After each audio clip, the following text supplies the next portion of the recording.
Welcome, everybody, to a Thursday episode here of 49ers Goldmine YouTube channel. I have Tapped In 49ers up there because I used to do Tapped In, basically everything. As you see, my San Francisco Giants podcast that was released today's Tapped In SF Giants. A lot of that is, we like to stay tuned into our teams and all like to do what's happening.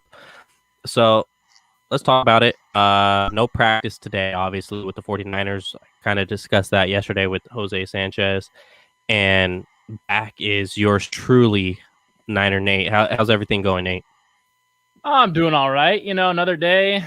I guess we're less than 2 months now to the season, I think. And so that's good. Like, I don't know. I'm getting kind of like, I miss football. Like, baseball's been fun. I don't really care about basketball anymore. Just hoping the Kawhi Leonards lose. That's all I'm hoping for is the Kawhi Leonards lose, so that he can become a Warrior. I was rooting for your Mavs. They failed me. Tonight I'm rooting for the Avalanche because F the Golden Knights. So there's that. But I'm not really rooting for anybody particular. I'm rooting for teams to lose because I hate them. With baseball, I get to watch my favorite baseball team, but it looks like they're getting rained out tonight. So, yeah, come back, please, football. I'm pretty bored. I'm watching highlights of the greatest NFL catches ever in my free time at work because I've been bored. That's one of the great things about, say, the offseason of the NFL or even just the dead time in the NFL like we're going to have, especially here in the month of July, is you can kind of watch those older games and just remind yourself of how those events, transpired. Because all of us don't have a brain like Vish Kumaran does to where he could remember every single little detail. I like watching, going back to say 2008, 2002, 1998, and was like, oh wow, that play happened. That's an amazing play. Maybe we'll do one of those breakdowns. Maybe that crazy playoff game against the New York Giants where it was like, was it passer interference on the field goal kick? Was it not passer interference? And so that was just a crazy wild game. Or maybe even the Green Bay Packer one where T.O. caught the catch 2 to beat the Green Bay Packers. That was literally insane as well. So maybe we'll do one of those breakdowns. Today I was actually watching Brandon Lloyd highlights just to remember how good he was and how we wasted his career with freaking Jeff Garcia. So that was fun. Just a reminder of how good the 49ers had it sometimes and how bad they've had it, and how thankful we should be for how good they are right now with Kyle Shanahan, despite the fact that, there's certain things that aren't great. But, for the most part, if you look back at the 2000s 49ers and you watch anything around them, you're just like, holy crap, this team is so much better than they used to be. And I'm pretty thankful for that. And then, like you mentioned, that Packers game, I was actually at that game, and that's my favorite football game of all time.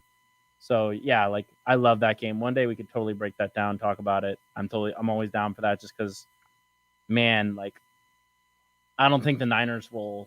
I mean, maybe they will, but that game is unforgettable. The catch 2, in some ways, I think for at least people our age, is bigger than the catch 1 just because we weren't alive for the catch 1. I understand it's the biggest moment in Niners history, which I don't disagree with that. But for people in their 30s who weren't around for it, that's a huge deal to beat Green Bay like they did, even though they lost to Atlanta the following week. It's huge. Yeah, my dad was actually at that game. I wasn't. I my dad was able to be there and watch that catch 2.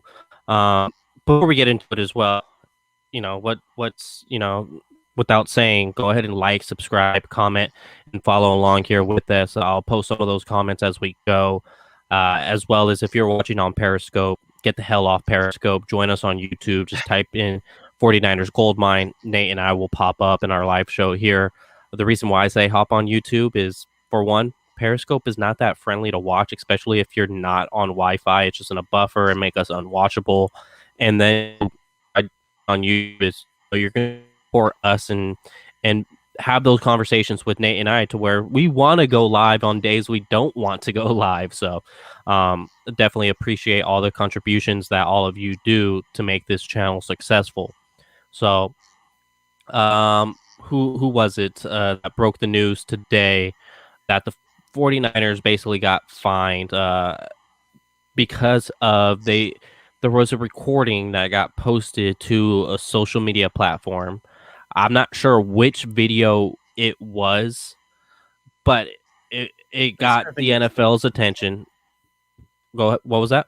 they seem to think it's the Lenore one that got him caught. The one where he catches the pick over Austin Watkins Jr. Okay, so it's that one.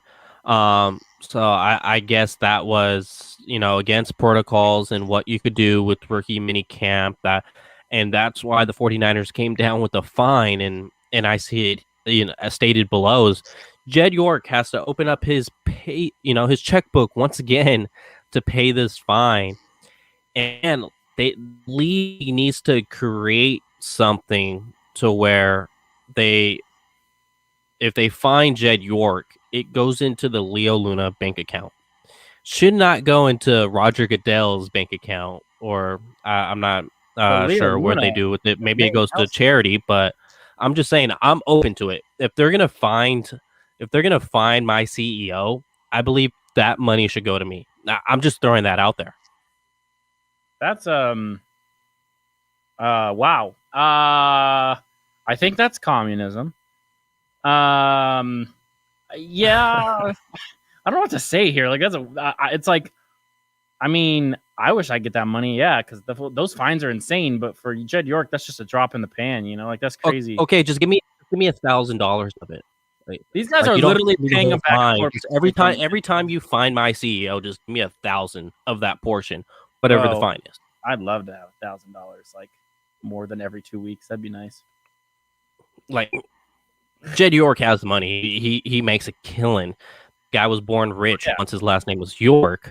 So, I'm sure he could pay me $1,000 for every time they get fined. Because now I have to sit here and jump on it and talk about it. I think they're probably going to have a gathering now and say, think before you hit send. Yeah. Seriously, because now the team is getting fined for potential. Like, this is the alleged reasoning, is that the Lenore video is the reason behind it. So literally, think before you hit send. They're even to talk to their social media team and say, "Hey, guys, we cannot post out anything that is going to show something that could potentially put our backs against the walls and make us look bad." It's just a unfortunate situation because it's going to be 49ers being talked about negatively on all social media platforms and say, hey, look at those guys. They say any publicity is good publicity, but in this case, it doesn't really seem like it. But at the end of the day, as a fan, you understand this is not a big deal. Like, this is not going to put a dent in Jed York's bank account, for one. And the 49ers, they're just going to get a, hey, don't post stuff that you shouldn't post, and they're going to move on for it. I'm sure if it is the Lenore video, that Lenore definitely learned his lesson on what he should and shouldn't post. Yeah, I mean, it's a rookie. Like that's the thing, is you can't expect a rookie to know all the rules right away. So I get it. If it was like say it was Mike McGlinchey or something like that, like that's a guy who's been in the league for 4 or 5 years. Like there should be more than just a stern talking to, but like, hey, what the fuck, what the hell are you doing?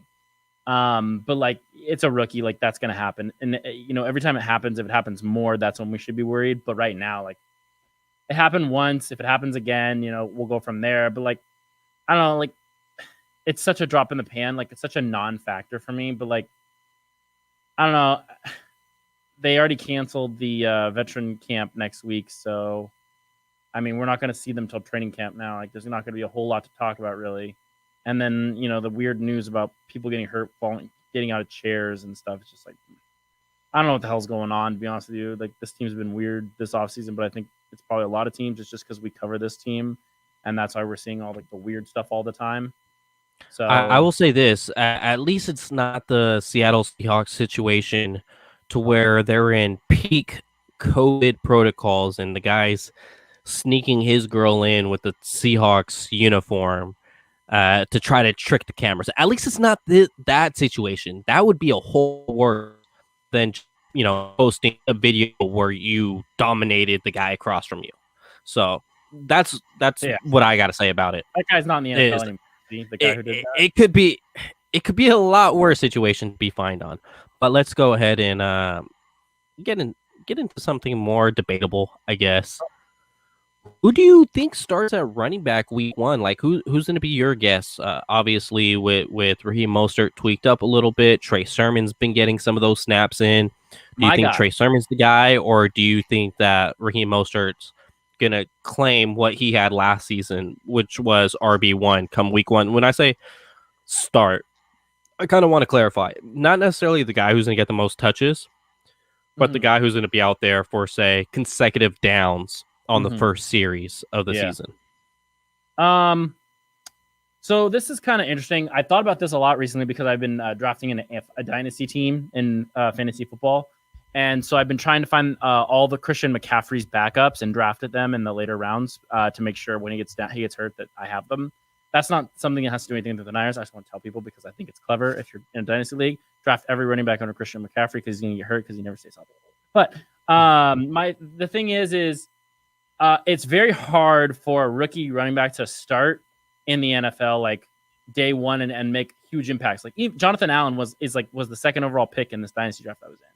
He didn't even start last year. Like I'm pretty sure Nyheim Hines started last year, and now Jonathan Allen is going to be the starter, which he should be. Is it Jonathan Allen? Jonathan Taylor. Sorry, I'm wrong. Jonathan Taylor is now the starter there, and so like my guy is Trey Sermon. Like that's who I want to start. I think it's probably going to be Raheem Mostert, especially with the Jeff Wilson injury. I think Trey Sermon's going to see the ball sooner and more often than he would have if Jeff Wilson wasn't hurt to start the season. I think that their plan was, Jeff Wilson and Raheem Mostert, and then bring Trey Sermon in every once in a while, like they did with Tevin Coleman. And I think now that he's going to be more of a Jeff Wilson role from last year, where I think he's going to have to come in a lot. And I think that personally, he's going to take the job from Raheem Mostert at some point during the season, just because he's a bigger guy. I think that he has, Raheem's fast, but Raheem gets hurt a lot. I think that, obviously, like I don't know. I know Trey Sermon got hurt a lot in college, but he even got hurt in the national championship. But like Trey Sermon is the kind of guy who would be a featured back on an NFL team more than Raheem Mostert would be. But it's all going to come down to injuries. The team gets injured at running back so often because they run the ball so much. So it'll be interesting to see what happens. But if I had to put money on it right now, it's Raheem Mostert. I don't think any of these rookies are going to start except for one, and the one I think. But everyone else is, I think, going to start, second, third string. And I think a lot of these guys will work their way to the starter. I think that we talked about on Tuesday, Banks might start. I think that's a good one. I'd love to see Sermon start, and then the other one, and then the defensive guys. I don't think any of them are going to start. So Raheem probably starting, Sermon number 2, and I think that I wouldn't be surprised if we see some Elijah Mitchell early in the season as well, just because of the Jeff Wilson injury. And I think Wayne Gallman's going to make this team because of the fact that Elijah Mitchell, huh? Okay, that's an early Elijah Mitchell take. I like What Elijah I see here Mitchell. is I saw person senior boy. I think he has some skill. He has some spin. I think he could be like a Matt Breida like because he has that home run speed. They're going to use him like they did Hasty. I think he's a lot quicker than what Hasty is. Hasty's more of a jump cut, but not so much of a straight line runner. Elijah Mitchell, you don't want that guy jump cutting. You just want him to get in a straight line speed. Okay, I think it's going to be Trey Sermon. I think Trey Sermon's going to go ahead and get the start early. And the way I get to that conclusion is because I think they're going to want to get back to like what Tevin Coleman was in 2019. Tevin Coleman didn't have, say, too many attractive games. He had the Carolina Panthers one where he went over 100 yards. He had the Minnesota Vikings playoff game where he went over 100 yards. But they're more so of the grittier runs from Tevin Coleman. It wasn't the home runs that we saw from Raheem Mostert that can happen at literally any moment. And where I come to the conclusion with Trey Sermon it's that Trey Sermon, he can he has really, really solid vision. He doesn't have the most straight line speed you would like. Like he's not even on the same level as Raheem Mostert. They're not even in the same sentence. Frankly, they're not even in the same paragraph if we're talking about straight line speed. Yeah, of course. But what he provides is he's not going to go down on first contact. He's going to go ahead and find the hole, and he's going to go very aggressive through that, and to where the benefit of having Trey Sermon out there early is he's able to wear down the defense a little bit, to where the defense is a little more tired, a little more fatigued, and then you go ahead and throw in this straight line track speed runner like a Raheem Mostert. Mm-hmm. That's where we're going to see these home runs. That's where we're going to see these 6 yards per carry from Raheem Mostert. If you want to throw Raheem Mostert out there to face the defense first, when they're fresh, when they're going to want to just smack the crap out of you and set a tone for the game, yeah, I don't think that sets up as much success as having Trey Sermon out there to face that defense and letting Trey Sermon set that tone for the game by, say breaking a couple tackles and picking up a first down. Mm-hmm. He could demoralize the defense more with his yards per carry after initial contact than Raheem Mostert can. Like Raheem Mostert, I like him a lot. I think he's a stud, mostly because I think he has great vision, and he's a home run hitter at any single moment. So if you had in Mostert, what he does lack is yards after first contact. Last year, granted, he wasn't healthy, so I'm not going to say or take that as like the full potential of Raheem Mostert being a starting running back. He wasn't fully healthy. I understand that. But it wasn't pretty for yards per carry after contact standpoint. With like Jeff Wilson Jr. was a lot better at that. The thing is, I don't think Jeff Wilson Jr. is that effective. I don't think he's will even be as effective as Trey Sermon. Trey Sermon, you could feel comfortable with him like you were comfortable with the Tevin Coleman. That's why I think you start a Trey Sermon, mm-hmm. and if you do that, Raheem Mostert, he could bust out, still 60 yards a game by letting somebody else go ahead and bust up that defense. And if we're talking about 60 yards per game for Raheem Mostert, that's almost 1,000-yard season, if not 1,000-yard season. Yeah, I think Trey Sermon is the guy on this Niners team at running back who has the most potential to be a future star. Like, the kind of guy who would get paid as a running back. That's the kind of guy Trey Sermon is. And I watch him, and I just you see it. When you watch the film from Ohio State, and even if you watch some of the film from when he was with Oklahoma, it's just there. His jump cuts, the big body, the way that he moves down a field, the way that he took over that game against Clemson. Like, I understand Justin Fields threw, I think, 6 touchdowns, but like Sermon was the reason that Fields was able to just dominate in that game.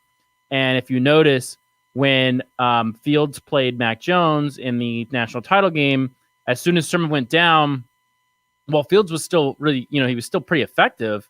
It felt like there was a dynamic missing from the Ohio State team. And yeah, the defense played pretty terrible for Ohio State, but like a dynamic that on offense that they were missing. And the dynamic, I think, was Trey Sermon. I think that he was that important to what they did in Ohio State last year that I think that if he's healthy in the national championship, I think we're looking at a much different game. And I think that Kyle Shanahan knows that. And I think that Kyle Shanahan believes that Trey Sermon is the future running back for this team, just like he thinks Trey Lance is the future, quarterback. And so, with an offensive line that is able to block as well as it is, or it has, I guess, I think that Trey Sermon's going to be huge come playoffs and stretch of the season. I just don't see a rookie coming out and just dominating. It doesn't happen. Like, we know Jonathan Taylor is one of the best running backs in the league, but like I just said at the beginning, he didn't. I'm not saying so much he would come out and dominate, but if he's giving you 4 yards per carry, that's literally what Tevin Coleman gave them in 2019, and having that 1-2 punch with Coleman and Mostert was good enough to be the second best rushing offense in the NFL. So I think even if Trey Sermon is giving you 4 yards per carry weeks 1 through 7, that's going to be a win for the 49ers because while he's giving you 4, Raheem Mostert's going to give you 6. Yeah, I think that the Tevin Coleman Raheem Mostert thing is good, but I think that the potential for Trey Sermon Raheem Mostert is more, because I Oh think Trey yeah, Sermon is a it's a much lot. better Yeah, player. it's a lot I higher. think that he's a player with a lot more talent, a lot more potential.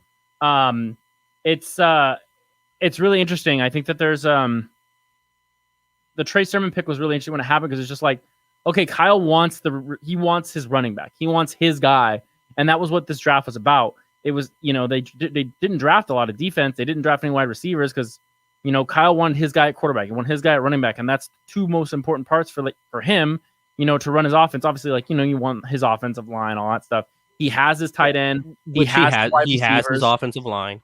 Yeah, he has his offensive line. He has his wide receivers. He has his tight end. He now has his running back. He now has his quarterback. And I think that, I think we're in for something pretty special this season. Even if, we don't see Sermon really go crazy at the beginning of the season, I think that we're about to see something pretty impressive, because Kyle Shanahan has the football team on offense that he wants, to the point where I wouldn't be surprised, and people can come back and get me at this one day. I wouldn't be surprised if they're averaging close to 40 points a game. Yeah. We're talking 40 burgers right now. 40 burgers is what they call them. People are going to call me crazy, but I just think that Kyle Shanahan is so good, and I know a lot of people hate on him on Twitter, it's whatever. But like, so Kyle that's Shanahan like is so good. That's in like the Peyton Manning Denver Broncos territory, where they had peak Demaryius Thomas, I'm saying peak close. I'm not Eric saying Decker, exactly 40. peak Julius Thomas, peak Peyton Manning. I'm saying like 35 to 40 points a game is like what this offense should be able to do, because this offensive line is going to be one of the best, if not the best, running offensive line in the league. And I think that Mostert, when he's not touched, is just insane. And if they can set that up the way they want, I mean, you saw it kind of starting last season. Mostert, those first 2 games, big runs. But the problem was the quarterback play wasn't able to keep up with that. And, they had to start loading the box against us. And so if they're not loading the boxes, our quarterback is able to make people, second guess loading the box. And Sermon can get there, leave it up to Nate. Or, Hype. we're about who starts at running back 1, and now he starts talking about quarterback play. Nate, we're talking about running backs here. The hype train never stops. All right. The hype train never stops, bro. I don't give a shit. That's the thing. I'm telling you right now, this 49ers team is about to be insane. Like, I think maybe I'm probably more excited just because, like, they've done so much to fix so many of the problems I've complained about on our show for what? It's been a year now. We've been doing that show for about a year. Maybe not me and you, but I've been doing that show for a year. And my biggest complaints, going into the season, we're like, okay, well, Jimmy has to pick it up. I believe in him. He's going to pick it up. And they fixed that. Like, if he doesn't pick it up at the beginning of the season, he's gone. You have someone else who has a better ball. And then now the running back situation that we saw throughout the season, where guys kept getting hurt over and over again, like, that running back room is huge. They have so many freaking running backs. Nice. They're so talented. If Kittle can stay healthy, they're great. We haven't even, as mentioned here by DeMarcus Dixon, we haven't even mentioned JaMychal Hasty as well. Like, this running back room is deep. It's one of their deepest rotational spots in the whole depth chart. Like, if not the most deepest rotational spot in the. You're talking about Hasty, who, if you have a healthy Jeff Wilson Jr., Hasty would be RB6.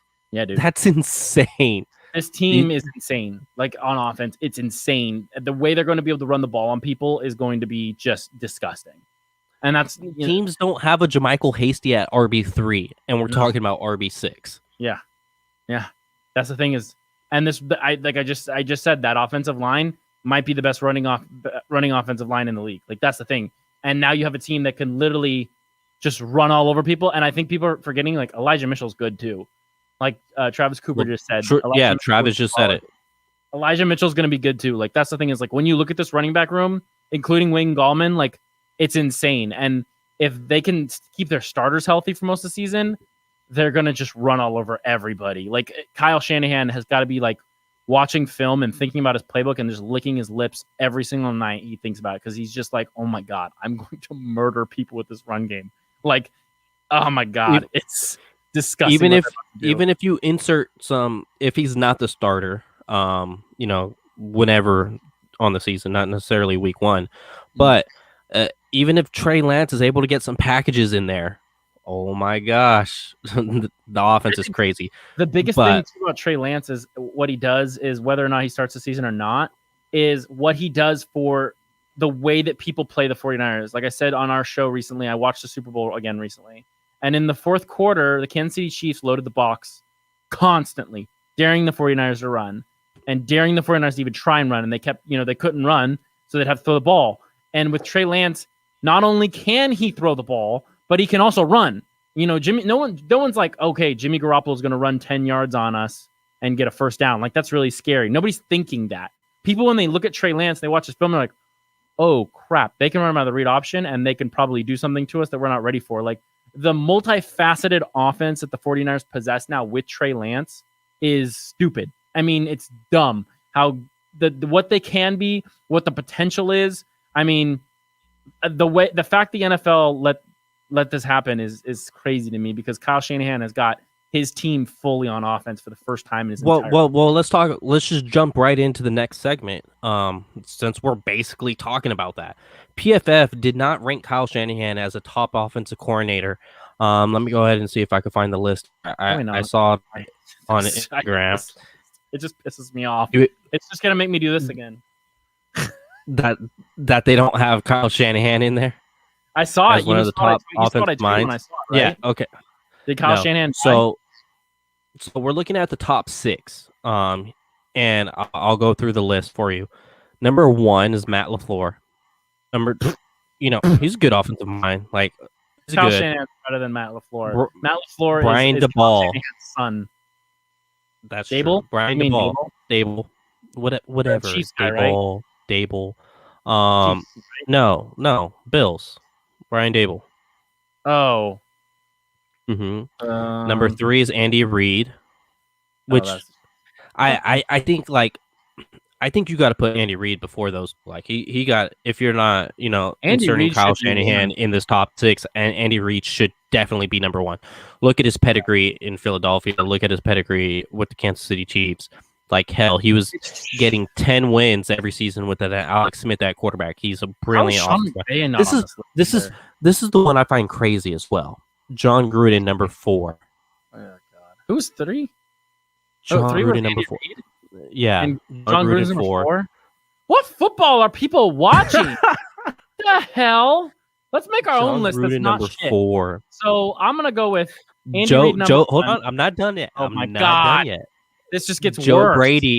Joe Brady of the Carolina Panthers, number 5. You're gonna tell me Greg Roman's fucking 6? Brian Leftwich is number 6. Oh my God! Fucking kill me. God. So once again, Matt LaFleur, Green Bay Packers, 1. Brian Daboll, Buffalo Bills, number 2. Kansas City Chiefs, Andy Reid, 3. Las Vegas Raiders, John Gruden, 4. Carolina Panthers, Joe Brady, 5. Tampa Bay Buccaneers, Brian Leftwich, 6. This is the worst list I've ever seen in my entire life. Like, someone email this man Eric Eager and tell him he's a dumbass from us. Like, oh my God, like, how are you this stupid? Like, it should be Kansas City. Andy Reid should be 1 for sure. Andy Reid should be 1. I would argue that Kyle Shanahan should be 2 and Sean McVay should be 3. But I mean, the fact that Sean McVay and Kyle Shanahan aren't even on this list is wild. It's insane to me. Like, I know that Kyle Shanahan's better than Sean McVay because I've watched the film. But my God, like, what is this guy thinking to not put either of those guys on here? And then put John Gruden on here? Have you watched a John Gruden offense? My God, it makes me want to fucking pull my hair out. It's boring. It's awful. Like, oh my goodness gracious God almighty. And then, I mean, the Bills, I understand the Bills being on there. That makes sense. Who was number 1 again? It was Matt LaFleur. Oh my God, that's the other one. Like, what the hell are we doing? The Packers offense is only good because of Aaron Rodgers. We're going to see when Jordan Love takes over how shitty they are. Jordan Love sucks. Like, he's not good. They said that he's currently in practice wanting to do checkdowns instead of throw the ball downfield. What the hell? No quarterback prefers checkdowns unless their names are Jimmy Garoppolo. Like, get the hell out of here. Stop. I'm kidding. I'm kidding. Don't come get me. All right. That was a joke. Uh, yeah, because I'm gonna do this to you right now. You're in timeout, Nate. Um, but yeah, with this list, it's so bad when you're talking about Matt LaFleur number one. No, you're not putting him over Andy Reid, and I wouldn't put LaFleur over Kyle Shanahan either. John Gruden being in the top five, that's got to be the most ridiculous thing I've ever seen. I think he's one of the most brilliant minds in football, but one of the most overrated head coaches we have seen in some time. Uh, he took over a Tampa Bay's team that was just completely loaded on defense to where they had to do literally the most minimal with who was it? Um, I had his name, Brad Johnson, at quarterback for that Tampa Bay Buccaneers team. Um, to win that Super Bowl. And Joe Brady, he's only been into it for a year, and I think he's good. I think he's a future head coach in this league. But what the hell makes you put Joe Brady over a Kyle Shanahan when Joe Brady's done it for a season? And for that 1 year he did it, Carolina Panthers weren't anything special offensively. They frankly weren't. We could talk about the talent that he had at his disposal. That's fine. But still, it was nothing special. Um, and then Brian Leftwich. So Brian Leftwich wasn't on this list last year in the top six. And then he gets Tom Brady, and all of a sudden he's in the top six. That's pretty suspicious to me. It sounds like maybe Tom Brady should be in this list for top offensive minded coaches. It's definitely Kyle Shanahan in the top three. I would be content with just a top three roll call on that. And it seems like saying Kyle Shanahan is the top three in one of the most, as far as like an offensive mind, offensive play callers in the NFL. You would think that's all across, all across everybody's platform, all across everybody's board. But frankly, apparently it's not. Apparently, some people think John Gruden, some people think Joe Brady, some people think Brian Leftwich. I just find that wild. I yeah, Demarcus said it here in the comments. Sean Payton's not even on the list. Are you kidding me? This guy got Sean Payton. I'm talking about Joe Brady here, saying, "Oh, the Carolina Panthers did nothing special last season." Well, Carolina Panthers last year, they had Teddy Bridgewater. Sean Payton also had Teddy Bridgewater, and Sean Payton's the reason why Teddy Bridgewater got that big ass contract from the Carolina Panthers. So it's kind of weird. I don't know who Eric Eager is, but I would like conversation with Eric Eager and try to figure out where his offensive mind and where his offensive play calling, uh, mind is at, because this list is probably one of the worst I've ever seen from a network like PFF. Nate, you're out of timeout. Sorry, I get angry and I kind of forget what I'm saying sometimes. The Brian Leftwich thing is interesting because part of the reason Tom Brady went to the Tampa Bay Buccaneers is because he was told that he could basically kind of do his own thing, which if you watch that offense, a lot of the times it's just Tom Brady making shit up. And the fact that he's on this list just shows this guy has no idea what he's doing. He did it for clicks. He did it to piss people off. He did it because they're not getting clicks because nobody's talking about anything. And so he created this list. Knew it would piss off Niners, Rams, Saints fans, probably even the Chiefs fans, because Andy Reid should be number one. And it probably worked. He probably made a bunch of money off of it. And he's probably pretty content with himself because he's an asshole. And so, there's people are going to make lists like this all the time, and they look stupid doing it. It's whatever. But, it's Twitter. That's the one thing about it, is like, it's not someone on ESPN being like, oh, Kyle Shanahan sucks. We all know that, so as long as it's only a Twitter thing. And also PFF is bad anyway. Like, they've been bad for years. Like, the fact that there was a time where they actually put PFF scores on freaking Sunday Night Football was mind-bogglingly stupid. They do. They still do. They still do it? I think NBC owns PFF to some degree. God, what are we doing? God, So stop. the thing about the Colin Worst podcast is the PFF. So there's some relation there with NBC and PFF. That's why they do it. But let's get in a lighter mood, and I want everybody in that's watching us here to participate in it. It's if you can have a beer with one 49er.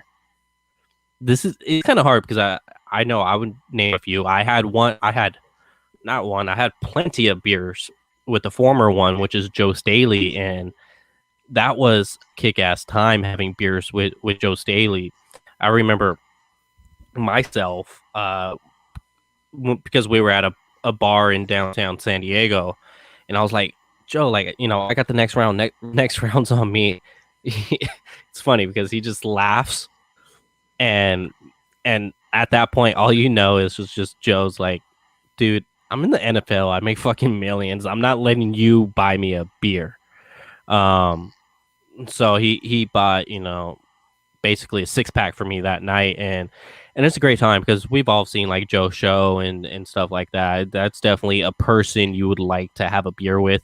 But let's go with present, as we see here, present 49ers. I see 49ers Ultimate Report said Bryant Young. I think we can name crazy amounts of 49ers if we did pass. Maybe we'll have that segment another time. But for right now, let's do present 49ers. Who would you like to have a beer with? I mean, the easiest answer is George Kittle. I mean, the guy is just wild. But I'm going to give you an answer that you're not going to expect. And it's not Jimmy Garoppolo, don't worry. It's Trey Lance. Because I'd love just the guy just turned 21. He just turned. You're already gonna have beers with them. Yeah, he hasn't been drinking beers. We got another Trey Lance. Yeah, it's Trey Lance because he hasn't been drinking beers that long, so I can introduce him to good beer, and I can also pick his brain about what it was like playing at North Dakota State. I honestly, I feel like the most interesting stories I've heard from NFL players I've talked to are some of the stuff that happened before their NFL careers.